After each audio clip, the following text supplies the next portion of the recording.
అసలు జానకి గారి జీవితంలో ఉన్న వివాదాలు ఏంటి అసలు? కొన్ని వివాదాలు క్రియేట్ అయి నడుస్తున్నాయి. క్రియేట్ చేయబడ్డాయా? క్రియేట్ చేయబడ్డాయి. ఆ తర్వాత ఒక తమిళ సినిమా షూటింగ్ అప్పుడు ఆవిడ చెప్పారు, సుశీల గారితోనే పాడించటం బెటరు అని. ఆ సజెషన్ బయటకు వచ్చింది. అది ఆవిడ కెరియర్లో ఒక అద్భుతమైన పాట. అది నీలీల పాడేద దేవా అనే పాట.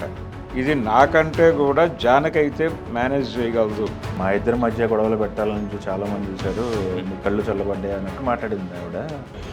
ఉన్నన్నాళ్ళు తిన్నారు మమ్మల్ని ఇద్దరిని. నా మీద ఆవిడకి చెప్పి, ఆవిడ మీద నాకు చెప్పి, ఇట్లాగా ఏడిపించుకొని తిన్నారు మనుషులు. ఇప్పుడు వాళ్ళందరికీ చల్లగా ఉంటాయి ఆ కళ్ళు. తెనాలి రామకృష్ణంలో సుశీల గారు పాడిన పాటని ఆవిడ విజయనగరంలో పాడారు. సుశీల గారి తండ్రి గారు ఆడియన్స్లో ఉన్నారు. ఆయన వచ్చి మా అమ్మాయి కంటే కూడా నువ్వు గొప్పగా పాడావమ్మా అని చెప్పి అభినందించి వెళ్ళాడు. తర్వాత ఆవిడ పద్మభూషణ్ వద్దు నేను తీసుకోను అంది. ఆవిడ ప్రత్యేకంగా ఆవిడ బాధపడ్డారు. ఇలాంటివి మీరు ఏదో వ్యూవర్షిప్ కోసం ఇలాంటివి వండకండి అని. భరద్వాజ గారు, జానకి గారు సావిత్రి గారికి మధ్య వివాదాలు ఉన్నాయి, అందుకే ఆవిడ సావిత్రి గారికి పాటలు పాడలేదు, లేకపోతే ఏదో పెద్ద వివాదాలే ఉన్నాయి కాబట్టి ఇన్ని రోజులు వాళ్ళు కలవలేదని ఒక సర్క్యులేషన్ వార్త. ఏంటి పరిస్థితి? నిజాలు అంతా అసలు జానకి గారి జీవితంలో ఉన్న వివాదాలు ఏంటి అసలు? జానకి గారి జీవితంలో వివాదాలు ఏవీ లేవండి. అయితే కొన్ని వివాదాలు క్రియేట్ అయి నడుస్తున్నాయి. క్రియేట్ చేయబడ్డాయా? క్రియేట్ చేయబడ్డాయి. అంటే సావిత్రి గారికి జనరల్గా హీరోయిన్స్కి తమకి ఎవరైతే తమ గాత్రానికి దగ్గరగా ఎవరైతే బాగుంటుందో సజెస్ట్ చేసి వాళ్ళతో పాడిస్తే బాగుంటుంది కదా అనే పద్ధతిలో మాట్లాడటం అనేది ఉంది. ఓకే. అలా తొలి దశలో ఆవిడ సావిత్రి గారు పీలీల గారితో ఆవిడ ట్రావెల్ నడిచింది. మిస్సమ్మ టైంలో ఆవిడ పాడారు. తర్వాత నెమ్మదిగా సుశీల గారు దీనిలోకి వచ్చింది. ఆవిడ సుశీల గారి వాయస్సు కొంత సావిత్రి గారి గొంతుకి కలిసేది.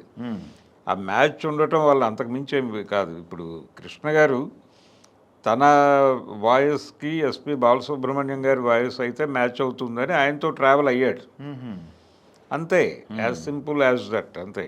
అలా ఆవిడ సుశీల గారితో అనుకుంటున్న టైంలో ఒక బిఎన్ రెడ్డి గారి సినిమాలో ఒక పాట జానకి గారితో పాడించారు. రాజేశ్వరరావు గారు పాడించారు. ఆవిడ కాదనలేని పరిస్థితి, అది నడిచింది. ఆ తర్వాత ఒక తమిళ సినిమా షూటింగ్ అప్పుడు ఆవిడ చెప్పారు, సుశీల గారితోనే పాడించటం బెటరు అని. ఆ సజెషన్ బయటకు వచ్చింది. అది ఆవిడ చెప్పి వాంటెడ్గా సుశీల గారితో పాడించారు. ఈవిడితో పాడించారు అప్పటికే. ఓకే. ఇది పక్కన పెట్టి మళ్ళీ ఆవిడతో పాడించి అది షూట్కి వెళ్ళారు. ఓహో. అలా మొదలైంది. కానీ ఈవిడ ఆవిడని అంగీకరించక తప్పని పరిస్థితి కూడా ఒకసారి ఏర్పడింది. మురిపించే మువ్వలు సినిమాలో ఆవిడ కెరియర్లో ఒక అద్భుతమైన పాట. అది నీలీల పాడేద దేవా అనే పాట. అది సుబ్బయ్య నాయుడు గారి మ్యూజిక్ డైరెక్షన్లో ఎవరు పాడాలి అనే ప్రశ్న వచ్చినప్పుడు ఆయన పీలీల గారు అనుకున్నారు. సావిత్రి గారికి ఎలాగూ ఆవిడే పాడుతున్నారు కాబట్టి ఆవిడతోనే పాడించడం కోసం ప్రిపేర్ అయ్యి కూర్చోబెట్టారు. ఆవిడని కూర్చోబెట్టిన తర్వాత అది నాదస్వరంతో పోటీపడి వాయస్సు వెళ్ళవలసినటువంటి సందర్భం ఉన్న పాట. ఓహోహో. అందుకని ఆవిడేం చెప్పారంటే, ఇది నాకంటే కూడా జానకైతే మేనేజ్ చేయగలదు అని పీలీల గారే స్వయంగా రికమెండ్ చేసి, ఇది ఎవరు ఏం మాట్లాడినా కానీ మీరు అవన్నీ పట్టించుకోవద్దు, ఆవిడతోనే వెళ్ళండి, జానకి కంటే కూడా దీన్ని ఇలా బ్యాలెన్స్ చేసుకుంటూ వెళ్ళేవాళ్ళు ఎవరూ లేరు అని ఆవిడ లీలగారు చెప్పి ఆవిడ తప్పుకున్నారు. ఓహో. అప్పుడు జానకి గారిని తీసుకొచ్చి ఆవిడకి పాట చెప్పిన తర్వాత ఆవిడ కొన్ని కరెక్షన్స్ చెప్పారు దీనిలో. అంటే సుబ్బయ్య నాయుడు గారు లాంటి మ్యూజిక్ డైరెక్టర్ గారు చెప్పినప్పటికీ ఈవిడ కొన్ని చోట్ల స్వరం రాశారండి, మీరు ఆ స్వరం కాకుండా కొన్ని చోట్ల ఆలాపన మీద పెడదాం, మిగిలింది స్వరంతో పెడదాం, లేకపోతే ఎమోషన్ క్యారీ కాదేమో అని నాకు అనిపిస్తోంది అని చెప్పింది ఈవిడ. సజెస్ట్ చేశారు. చెబితే ఆయన విన్నాడు. ఓహో. విని ఒకసారి రిహార్సల్ చేసి నిజమే నువ్వు చెప్పింది, అలా స్వరం కాకుండా ఆలాపనలు టచ్ చేసుకుంటూ వెళ్ళటం అనేది బాగానే ఉంది, ఓకే అని చెప్పి అలా నాదస్వరంతో పోటీ పడుతూ పాడుతుంది ఆవిడ. ఓహో. ఆ పాట అది ఒక అద్భుతం. ఇప్పటికీ కూడా అలా పాడగలిగినటువంటి వాళ్ళు చాలా తక్కువ మంది. ఆ పాట స్టేజ్ మీద పాడటానికి కూడా చాలామంది భయపడతారు. అందుకని ఆ పాటని లీల గారే రికమెండ్ చేశారు కాబట్టి మ్మ్. సావిత్రి గారే యాక్ట్ చేశారు దానికి. మ్మ్. ఆవిడికి చాలా పేరు వచ్చింది మ్మ్. ఆ సినిమాలో. అలా ఆ వివాదం సమసిపోయింది ఒక రకంగా. ఓకే. సమసిపోయింది. తర్వాత ఆవిడ ఈ తెలుగులో 1-2 పాటలు పాడారు. మ్మ్. అయితే అక్కడ ఎప్పుడైతే ఆవిడ తమిళ్లో ఆ పాట రికార్డ్ అయిన తర్వాత వద్దు సుశీల్ గారితో వెళ్దాము అని చెప్పి మార్పించారో అది వార్త అయింది. మ్మ్. అది వార్త అవటం వలన వీళ్ళిద్దరి మధ్య ఏదో గొడవ ఉంది అనే ప్రచారం పెరిగింది. నా ఒక వీడియో రిలీజ్ చేశారు సుశీల్ గారు, చూసారా అది వీడియో? మా ఇద్దరి మధ్య గొడవలు పెట్టాలని చాలామంది చూశారు, మీ కళ్ళు చల్లబడ్డాయి అన్నట్టు మాట్లాడింది ఆవిడ. ఒక 5 నిమిషాలు వీడియో రిలీజ్ చేశారు. అవును, అంటే వాళ్ళిద్దరి మధ్య చాలా సాన్నిహిత్యం ఉండేది. నిజానికి ఈ మధ్య కాలంలో జానకి గారు ఒక ఇంటర్వ్యూలో చెప్పారు, మ్మ్.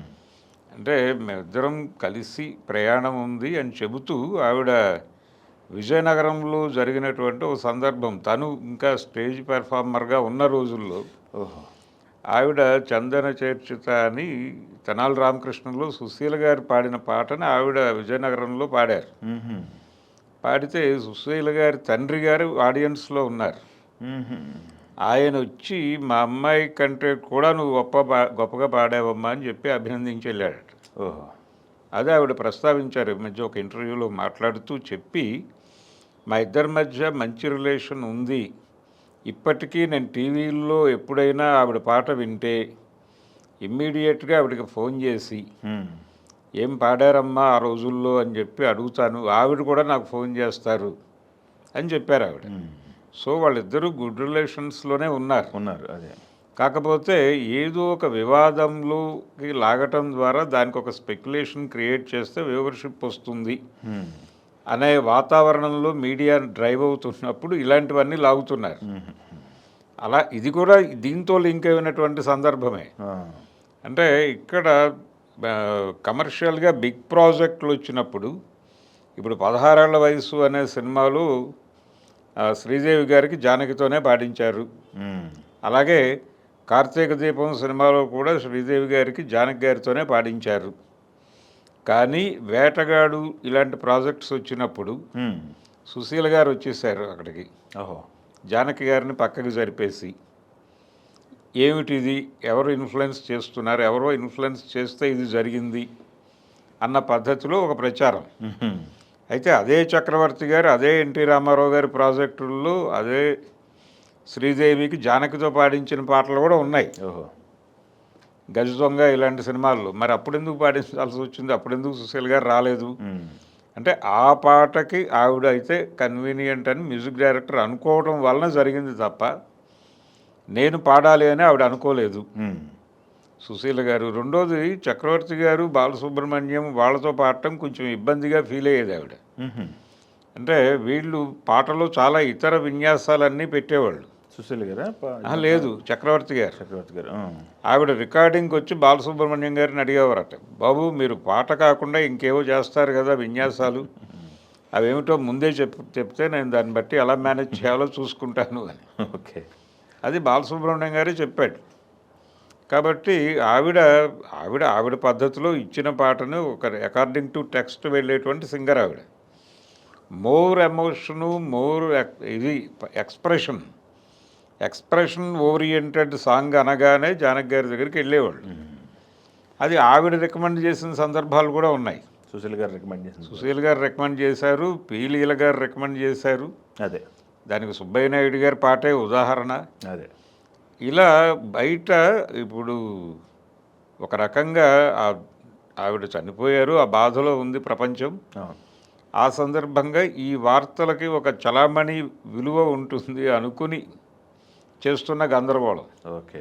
అంతకుమించి ఏమీ కాదు. తర్వాత ఆవిడ పద్మభూషణ్ దీన్ని కూడా తిరస్కరించారు.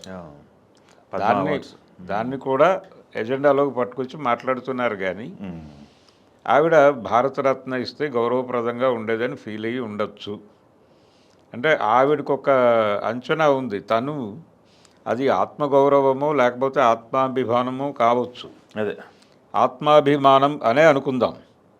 అందుకని ఆవిడ రిజెక్ట్ చేశారు దాన్ని. వద్దు నేను తీసుకోను అంది ఆవిడ. అంటే ఆవిడ తన గురించి తను ఇండస్ట్రీకి చేసినటువంటి కంట్రిబ్యూషన్ గురించి ఆవిడకు ఒక అంచనా ఉంది. కానీ వీళ్ళు స్కేల్ చేసిన పద్ధతి ఆవిడకి నచ్చి ఉండకపోవచ్చు. ఓకే. ఆ నచ్చని దాన్ని చెప్పుకునే స్వేచ్ఛ ఉంది ఆవిడకి.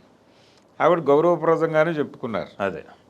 అంతే తప్ప వాళ్ళు చెప్పినది దానికి సరెండర్ అయ్యి వెళ్ళి తీసుకోవటం అలాంటి పని చేయలేదు ఆవిడ. ఓకే. అంటే తన మీద తనకు ఒక కాన్ఫిడెన్స్ ఉంది, ఒక నమ్మకం ఉంది. ఆ నమ్మకం మీద అలా వ్యవహరించారు. ఓకే. అంతే తప్ప దాన్ని కూడా వివాదం చేసి ఆవిడేదో తన్ని తాను ఎక్కువ ఊహించుకున్నారు అన్నట్టుగా ప్రొజెక్ట్ చేయడం నడుస్తోంది, కానీ అది కూడా తప్పే. ఓకే. అందుకని ఆవిడ వాంటెడ్గా ఏ ఏరియాలోనూ లేరు. ఇప్పుడు ఇళయరాజా గారు ఎక్కువ పాటలు ఆవిడతో పాడించారు. ఆ బిలాంగింగ్నెస్ ఎక్కడి నుంచి వచ్చింది? జీకే వెంకటేష్ గారి దగ్గర నుంచి వచ్చింది. జీకే గారు మ్యూజిక్ చేసిన సినిమాల్లో ఎక్కువ జానకి గారు పాడేవారు ఆ రోజుల్లో. ఇళయరాజా గారు ఆయన అసిస్టెంట్గా సుదీర్ఘకాలం ఉన్నాడు. ఆ తర్వాత తను సొంతగా మ్యూజిక్ డైరెక్టర్ అయినప్పుడు అదే కొనసాగింది. అది మాధవపెద్ది సురేష్ లాంటి వాళ్ళకి తెలుసు. అదేలేండి. వీళ్ళు జీకే దగ్గర పనిచేశారు, ఇళయరాజాతోనూ ట్రావెల్ అయ్యారు కాబట్టి వాళ్ళని అడిగితే చెప్తారు. ఓకే. అవన్నీ అలా నడిచిన పరిచయాలు, సంబంధాలే, ప్రత్యేక రీజన్స్ ఏమీ లేవు. ఓకే. అయితే సుశీల గారికి ఇళయరాజాకి కూడా ఏదో గొడవ ఉందని చెప్పి కొన్ని కథనాలు బయటకు వచ్చాయి. కానీ తెలియని విషయం ఏంటంటే ఆయన చాలా పాటలు, కొన్ని స్పెషల్ సాంగ్స్ ఆవిడతోనే పాడించుకున్నాడు. జానకి గారితో పాడిస్తూనే ఇది స్పెషల్ సాంగ్ అనుకున్నప్పుడు ఇది సుశీల గారే పాడాలి అనుకుంటే ఆవిడనే తీసుకొచ్చేవారు. అదేలేండి. దళపతి సినిమాలో ఆ మొదట్లో వచ్చేటువంటి కెమెరా సాంగ్ సుశీల గారే పాడారు. అనేక పాటలు ఉన్నాయి ఆయన సినిమాల్లోనే. ఓకే. ఇప్పుడు ఆయనే పాడినటువంటి కలయా నిజమా అది సుశీల్ గారితో కలిసి ఇళయరాజా పాడిన పాటే కదా. అవును. అవును. ఆయన సుశీల్ గారికి అసలు అవకాశాలే ఇవ్వలేదు అన్నట్టుగా మాట్లాడితే ఎలా? అవును. అందుకని వాంటెడ్గా క్రియేట్ చేసేటువంటి కొన్ని కుక్కుడు కాంట్రవర్సీస్ ఉంటాయి. ఓకే. అవి అడపా బాధిస్తాయి వాళ్ళని. ఓకే. అంటే దాంతో లింక్ అయి వెళ్ళిన పేర్లు. ఓకే. అందుకని సుశీల్ గారు ఓకే. ప్రత్యేకంగా ఆవిడ బాధపడ్డారు. ఇలాంటివి మీరు ఏదో వ్యూవర్షిప్ కోసం ఇలాంటివి వండకండి అని ఓకే ఆ ఆవేదన వ్యక్తం చేశారు ఆవిడ. Thank you. తెలుగు వన్